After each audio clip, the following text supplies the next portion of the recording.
اس کی وجہ کیا ہے؟ ذکر لذت کے لیے مت کیا جائے، یہ بہت بڑا پھنڈا ہے بابا۔ واہ، ذکر میں لذت کے لیے ذکر، بات سمجھ آ رہی؟ تصوف کا بالکل الٹا پہلو ہو گیا نا یہ۔ ذکر آپ کو کرنا ہے، لذت ملے یا نہ ملے، آپ سمجھے کہ نہ سمجھے؟ میں تو یہ کہتا ہوں کہ جس ذکر میں لذت مل جائے وہ ذکر ہی ترک کر دو۔ جس ذکر میں لذت ملنا شروع ہو جائے وہ ذکر صوفیہ تبدیل کروا دیتے ہیں، اچھا تیرا نفس بھی اس میں شامل ہو گیا، لے دوسرا ذکر کر۔ اب ایک آدمی کوئی عمل دے دیے، پریوں کے تسخیر میں دل اس کا لگا ہوا تو اس کا بالکل الٹا کر دیں گے، اس کا یعنی جو اس کی فطرت ہے اس کا الٹا کریں گے وہ۔ تو ذکر میں لذت ملنا یہ ضروری نہیں ہے۔ بہت سارے صوفیہ ایسے ہیں، سالکین ایسے ہیں کہ وہ پوری زندگی مشاہدات کا ایک ذرہ بھی ان کے ہاتھ میں نہیں آتا ہے، اور اس سلوک کو سلوک اسلم کہا جاتا ہے۔ کیا کہا جاتا ہے؟ سلوک اسلم۔ اگر کوئی سالک ریاضت خوب کرتا ہے مگر کچھ اس کو مشاہدات نہیں ہوتے تو مایوس ہو جاتا ہے، بولے یار ہم کو کچھ تو دکھتا ہی نہیں۔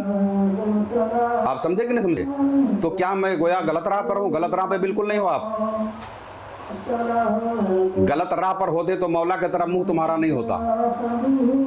آپ سمجھے کہ نہیں سمجھے؟ غلط راہ پہ تم کبھی نہیں ہو، بلکہ تم ایک ایسے خاص زون میں ڈال دیے گئے ہو جہاں تم جا کے خود زیرو ہو جاتے ہو۔ بندہ ذات میں ڈائریکٹ جا کے فنا ہو جاتا ہے، اس کو کچھ احساس ہی نہیں رہتا کہ میں ادھر ہوں کہ ادھر ہوں۔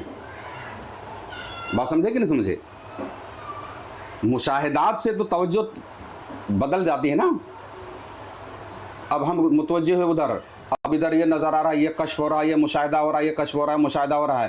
تو جب تک کشف و مشاہدہ ادھر ادھر کوئی چیزیں ہو رہی ہیں ہے نا، تب تک کے تو ٹارگیٹ سے ہم ہٹے ہوئے ہیں کہ نہیں ہٹے ہوئے ہیں؟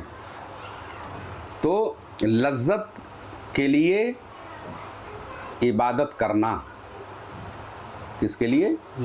لذت کے لیے عبادت کرنا یہ ٹھیک نہیں ہے، بلکہ آپ کے شیخ نے دے دیا ہے کہ تم کو تصور مرشد کرنا ہے تو آپ کو کرنا ہے، کچھ ملے نہ ملے۔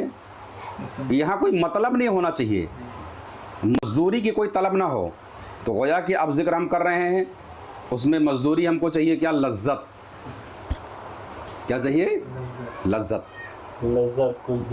کچھ دکھے تو مقصد اللہ ہو۔ کیا ہو؟ جب مقصد اللہ ہوگا تو یہ کشف و کرامت ہو یہ سب پیچھے ہو جائیں گے، صرف ذات ہمارے لیے ہے اور کچھ نہیں، وہ ہے تو سب کچھ ہے۔ اگر کشف و کرامت ہی ولایت ہوتی تو بہت سارے ساحرین اور جادوگروں کو کشف ہوتا بھائی۔ اب تو انٹرنیٹ دنیا پہ بڑے بڑے من کا بات بتانے والے ہیں، ان سے بڑا ولی کون ہوتا ہے نا؟ وہ تو کتب ابدال سب ہوتے، تو کیا ان کو ہم کتب مانیں گے؟ نہیں، یہ الگ چیز یہ ہے۔ اللہ کے لیے آپ کا چند لمحے بیٹھ جانا ہی، آپ اس کو معمولی مت سمجھو، آپ اپنی مرضی سے نہیں بیٹھ رہے ہو، اللہ بیٹھوا رہا ہے۔ یہاں بھی اپنی نفی کر دو کہ ہم خود سے نہیں کر رہے ہیں بلکہ اللہ کروا رہا ہے۔